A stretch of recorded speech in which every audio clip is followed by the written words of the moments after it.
They say our people were born on the water. The teal eternity of the Atlantic Ocean had severed them so completely that it was as if nothing had ever existed before, that everything they ever knew had simply vanished from the earth.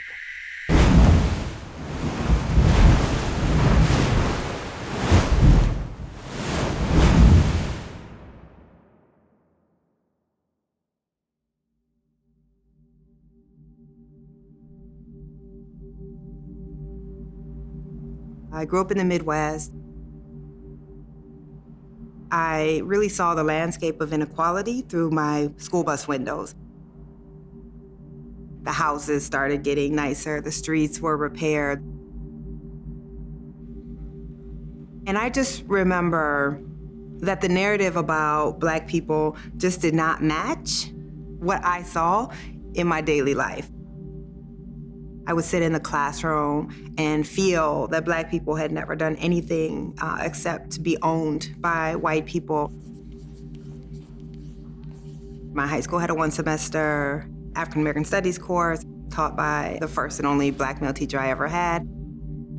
One of the books that he put in my hand said that the first Africans arrived in 1619, and I just remember I'd never heard that year before, and I knew that that was intentional.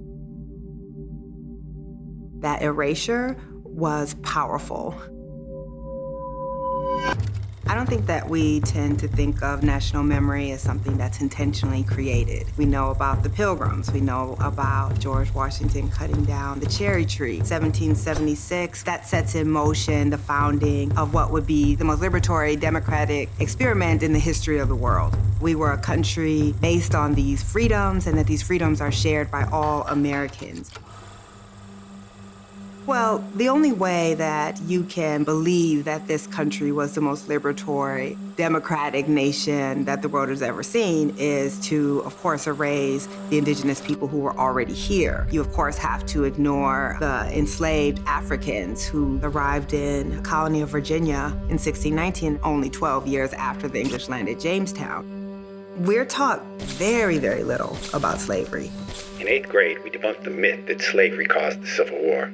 Instead, we learned the southern states felt as though their rights were being encroached on by the northern states. The vast majority of high school kids don't even know that the Civil War was fought over slavery. I couldn't believe the worksheet referred to enslaved people as African workers. In the 5th grade, I was one of 3 Black girls in the class, and all 3 of us were assigned to be slaves during a presentation. In 7th grade, my teacher announced that the Civil War had absolutely nothing to do with slavery. All wars are fought for economic reasons. We largely erase those narratives from the story and therefore say that those stories are not important in the America that we ultimately became. But you can look across modern American life, America today, and see that almost nothing is untouched by the legacy of slavery.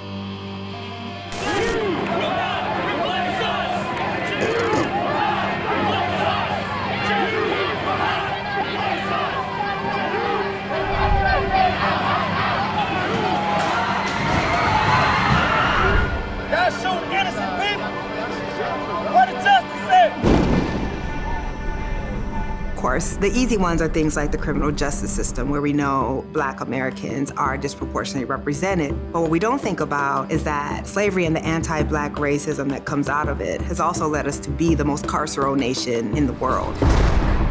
Why don't we have universal health care?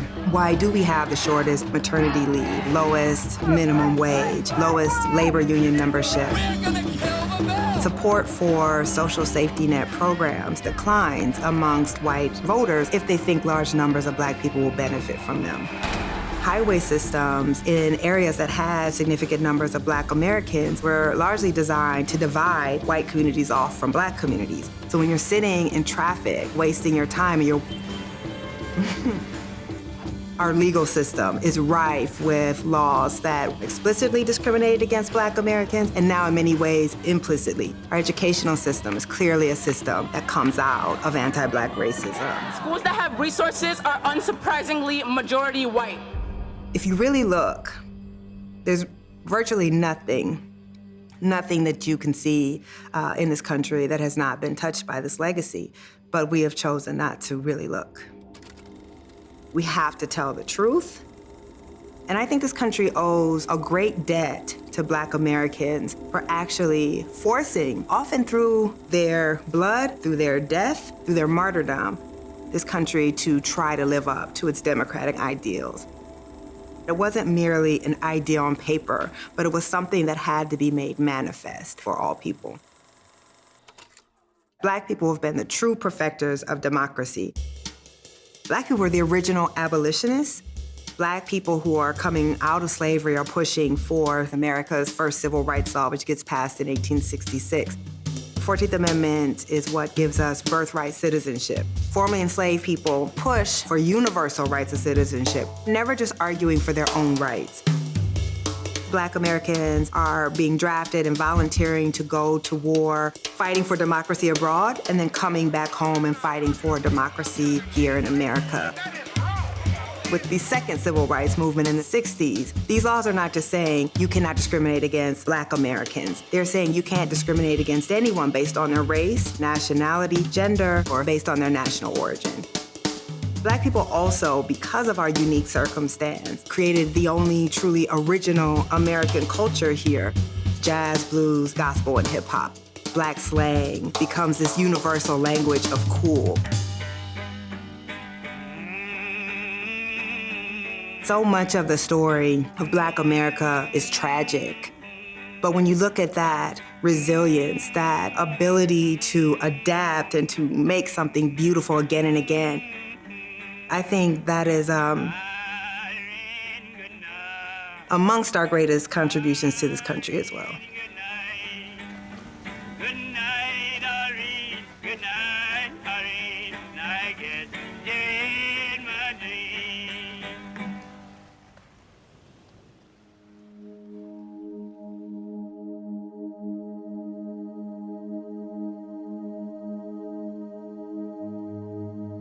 The 1619 Project is a massive endeavor by the New York Times to fundamentally reshape the way that we see the American story. What does it mean to be a country that was actually based on slavery?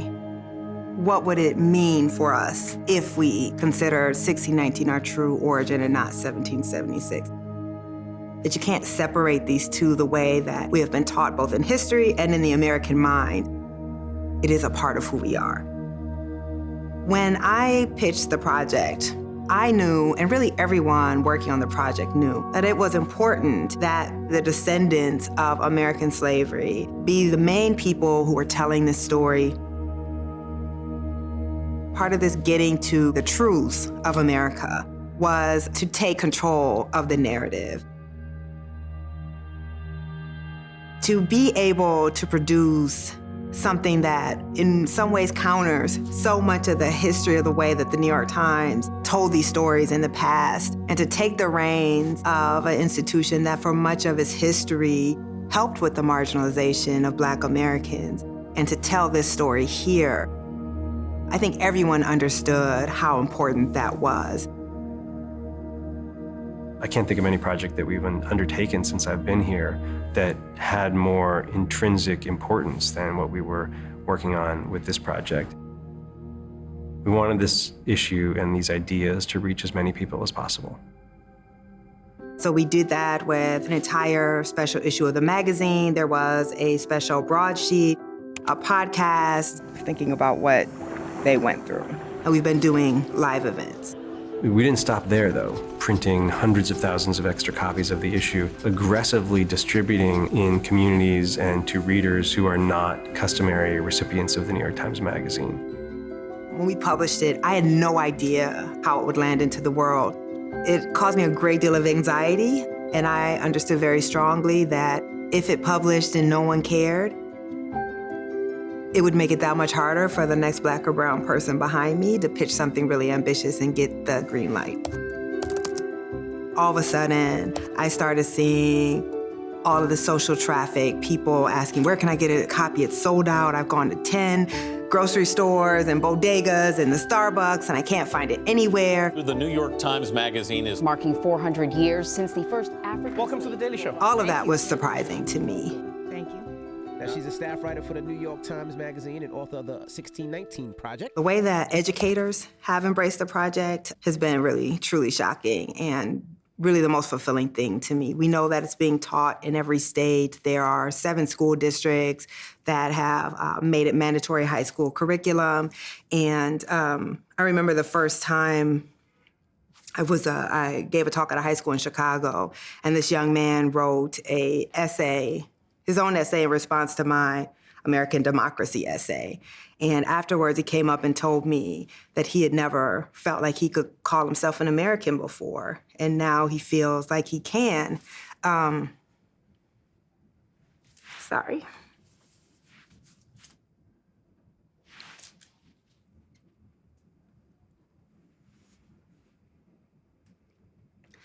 I just think about how demeaned I felt as a child by what we were taught.